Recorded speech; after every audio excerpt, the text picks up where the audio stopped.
Hello everybody, it's Eric Freeze. I don't know why I'm making a video of this again. I made a video of this a while ago, and there's some other fans in the house I actually do need to make a video of, but here's another video of the Hampton Bay Sussex. I actually relocated it. I swapped the light fixture that was in the dining room out with the fan, and for some reason this light's like a bit bent, so let's fix that.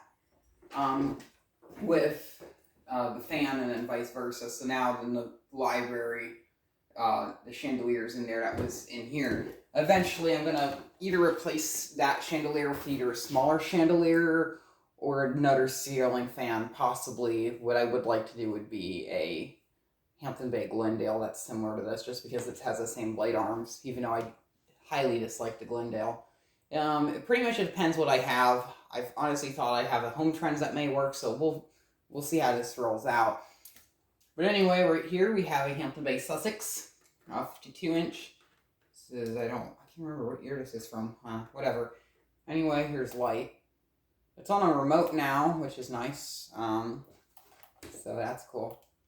I believe it dims. It has the LEDs in the down light, so yeah. Anyway, here's low speed. It's in downdraft.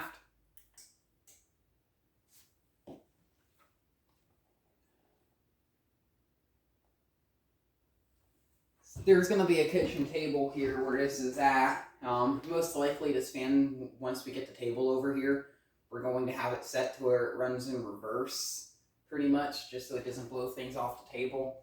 And also, the remote will be nice so we don't have to reach up for the chains and everything. So there's that. There's low.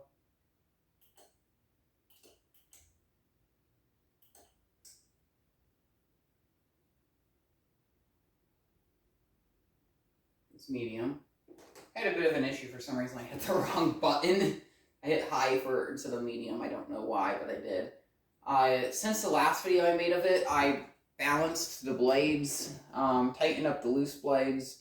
There was an issue with the light pull chain for the uplight for some reason, as well as I also replaced the uplight bulbs. The bulbs that are not uplight, which are just basic candelabra nightlight bulbs, C7s. This fan does fly. Here's high speed. It really will get air moving in a room. It still shakes on high speed, but my dad doesn't really like using ceiling fans on high speed, so most likely it probably will get used on that speed very much. It's a very good fan. I don't really have much to say about it in terms of, I don't really know. Build quality is pretty good. I'm going to be honest about that for Hampton Bay product. I've always despised Hampton Bay products, and this is a newer one. It's by no means, here's spin down. We'll turn off lights because some people like that kind. I'm going to be honest, the build quality on this is pretty good. I'll turn on this light over here. But yeah, build quality is pretty good.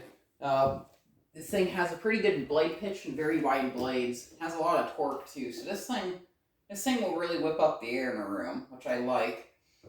I respect a good quality ceiling fan that will do that. We'll do,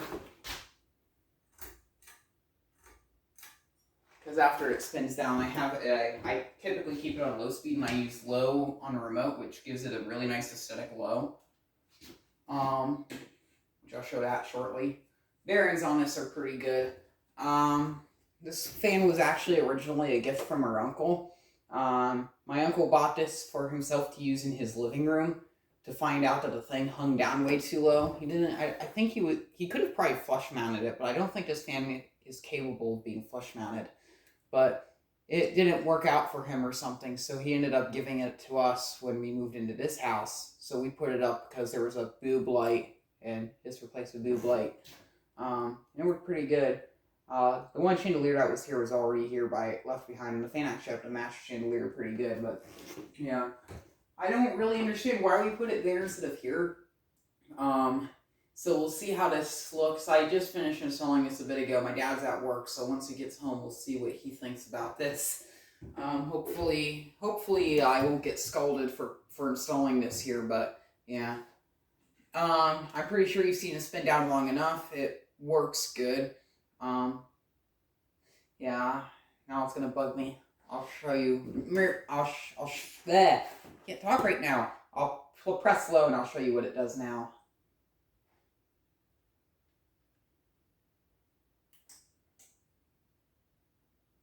So here's the aesthetic low. Actually, we'll go up to high for a bit on the remote so I can actually get it up to speed. Even though the remote receiver is pretty much designed to give it a little bump of high before it goes to low, which I like. I actually have two of these remote receivers. One of them's actually at home on my Evergo Roma for the time being. Probably just gonna hook the wall choke back up to it that I was using before, and I'll probably put the other remote receiver on another fan in the house or out in the garage. It depends. I was originally going to use this remote receiver for the classic style in my dad's bedroom, but it didn't really fit in the canopy so well. Mostly because that one didn't have a box. This actually is not on a box. This is mounted to a stud. There's actually a pretty big patch above where it is, and the canopy barely covers up the hole. Not sure if you can really tell. Yeah, you can't really see it in person. If you look closely, you will. And it does. And yes, that wire that's hanging out of the canopy is the antenna. I'll probably do a better job hiding it, but I get really good range from that. I may just attach it to the ground of the fan, like attach it to the ground wire.